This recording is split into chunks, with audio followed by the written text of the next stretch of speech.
अमर कथा चुरा ली है, वो मेरा शस्त्र में मैं उसका वध करूंगा। अमर कथा सुन ली है उसने। भगवान वेद व्यास जी मुस्कुराए भगवान शिव की इस वाणी पर। अरे भगवान वेद व्यास जी कहते भगवान शिव से, वास्तविक में आप भोलेनाथ हैं, भोले ही आपका नाम है, भोले ही आपका स्वरूप है। आप जैसे सर्वोत्तम तो वास्तविक इस संसार में कोई है ही नहीं। अरे भगवान भोलेनाथ, आपकी कथा, जिसने अमर कथा सुनी, उसका वध कैसे करेंगे, कैसे आप उसको मारेंगे? अब व्यास जी के मुखारविंद से ऐसे वचन सुनकर भगवान शिव का तो मानो भांग का नशा ही उतर गया हो, स्तंभ से रह गए। अब भगवान की वेद व्यास जी ने पूजा की और भगवान अब तो आशीर्वाद दीजिए इसको।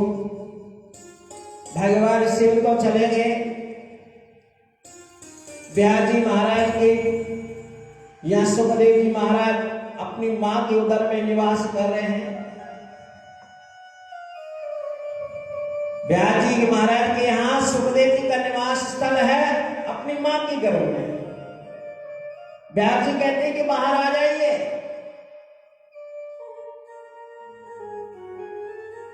व्यास जी से सुखदेव जी कहते हैं कि मैं बाहर नहीं आऊंगा। क्यों? क्योंकि बाहर आते ही माया लिपट जाएगी, बाहर आते ही माया घेर लेगी। आप लोगों को एक ज्ञान होगा, हम जब अपनी मां की गर्भावस्था में होते हैं, जब दिव्य दृष्टि हमारे पास होती है,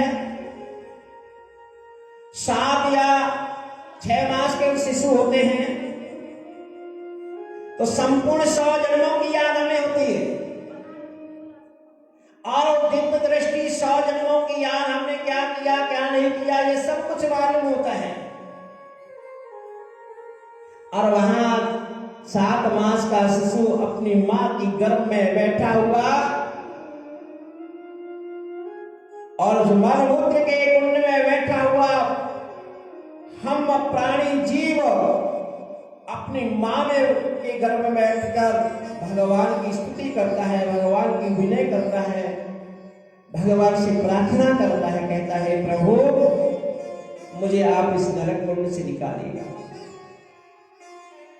भगवान की अनुकंपा होती है, प्रसूति वायु के द्वारा हम 10वें मास में या 9 मास में अपनी मां की गर्भ से बाहर आ जाते हैं और आते ही हमारा क्या रुदन होता है, रोने लगते हैं।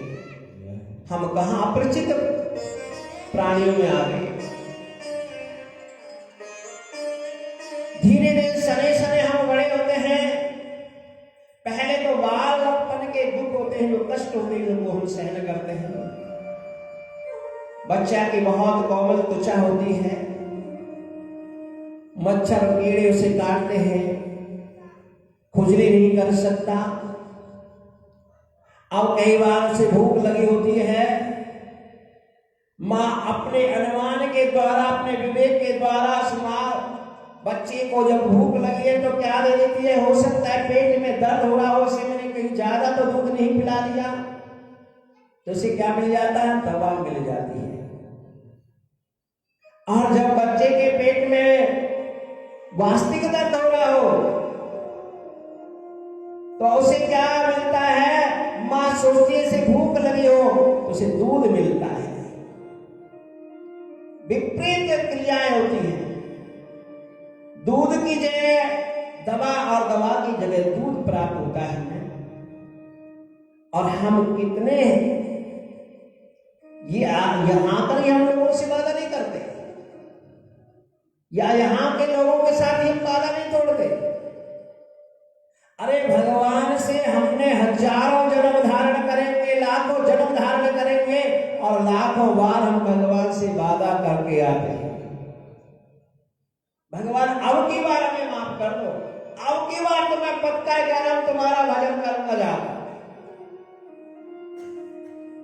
केवल अब की बार माफ भी मिल जाए। भगवान तो दयालु है, पुण्य माफ कर देते हैं और फिर वही काम शुरू हो जाता हमारा। आए पे हरि भजन को ओटन लागे कपास।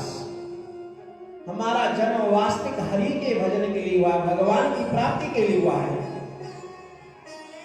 गोविंद के गुणगान के लिए हमारा जन्म हुआ है।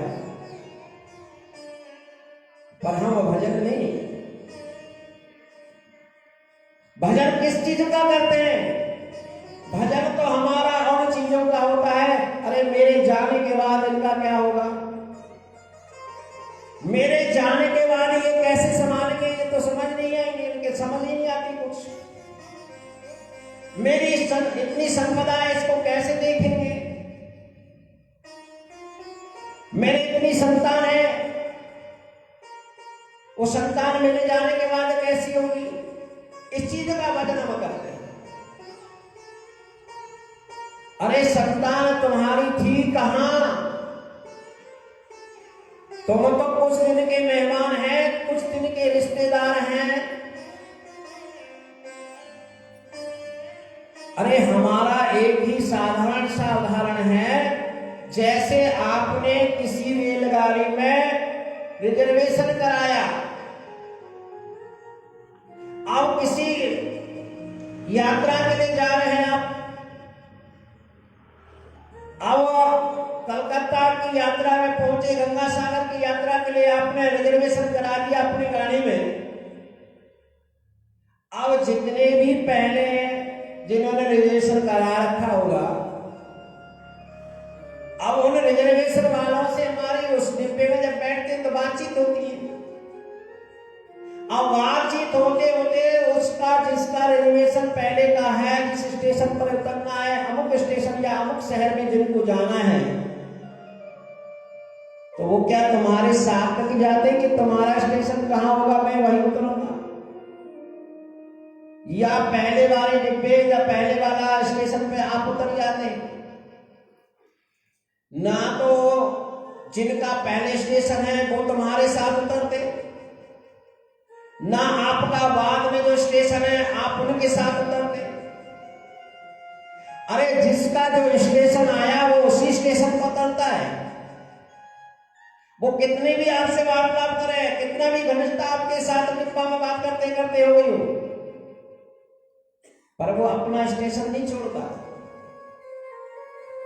ऐसी ये संसार के संबंध हैं। अरे कोई पुराना मुसाफिर चला गया, पहले वाला स्टेशन का मुसाफिर चला गया, दूसरा नया क्या कि कोई मान लीजिए पटना से, दिल्ली से पटना तक रिजर्वेशन कराया उसने। अब दिल्ली से पटना तक रिजर्वेशन जिसने कराया वो पटना पर उतर गया, पटना ने दूसरे ने फिर रिजर्वेशन कलकत्ता तक करा लिया, उसी सीट पर वो दूसरा आ गया, फिर यहां से मेरा रिजर्वेशन इसके साथ।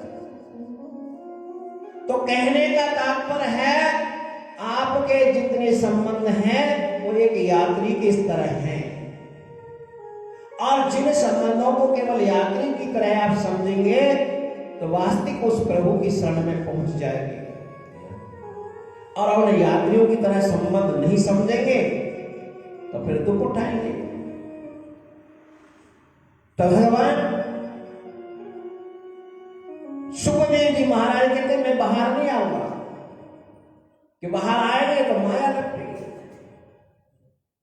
क्योंकि हम देख रहे हैं सब, हम सब पर माया लगेगी।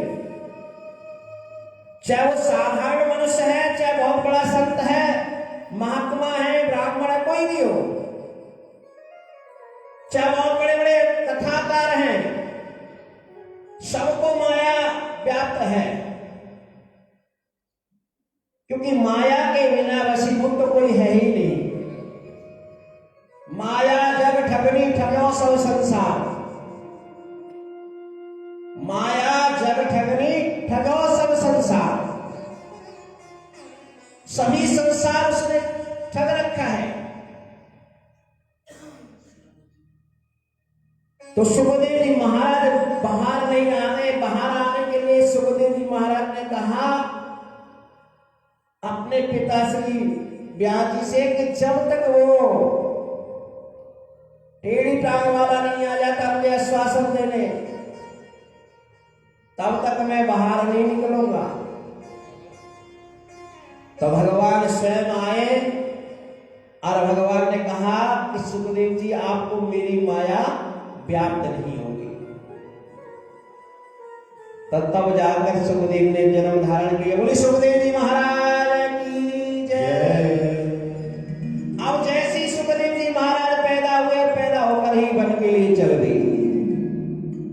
व्यास जी महाराज पीछे पीछे दौड़ रहे पुत्र मोह में, पुत्रेति कहते कहते, और केवल व्यास जी महाराज नहीं, जितने भी वृक्ष हैं, वृक्षों ने भी अपनी धुनी वेद व्यास जी की धुनी में प्रत्युत्तर कर दी, मिला दी। इतना पुत्र मोह,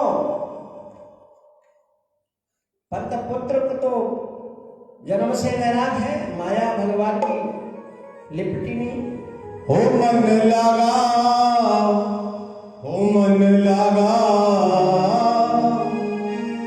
मन लगा